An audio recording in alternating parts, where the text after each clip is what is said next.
i7 ગુજરાતનો અવાજ। નમસ્કાર દર્શક મિત્રો, i7 ન્યૂઝ ગુજરાતીની સાથે હું છું આપની સાથે પાયલ બામભણિયા। તો જોઈએ આજના મહત્વના સમાચાર।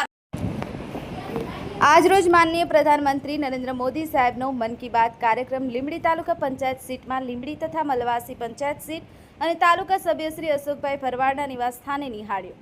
મળતી માહિતી મુજબ આ પ્રસંગે લીંબડી જિલ્લા પંચાયત મત વિસ્તારના in charge Pravinbhai Bhabhor, Salod APMC director Pankajbhai Karnavat, Limbdi taluka સભ્ય અશોકભાઈ ભરવાડ, મુંડાહેડા તાલુકા સભ્ય શ્રી મહેશભાઈ મુનિયા, બળવંતભાઈ ડામોર, નગીનભાઈ ડોડિયા, ગ્રામજનો સહિત ભાજપના કાર્યકર્તાઓ ઉપસ્થિત રહ્યા હતા।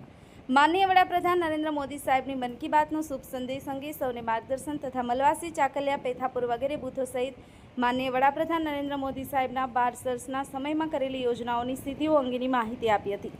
Bureau chief Kalubhai Damor, i7 news Gujarati, Dahod.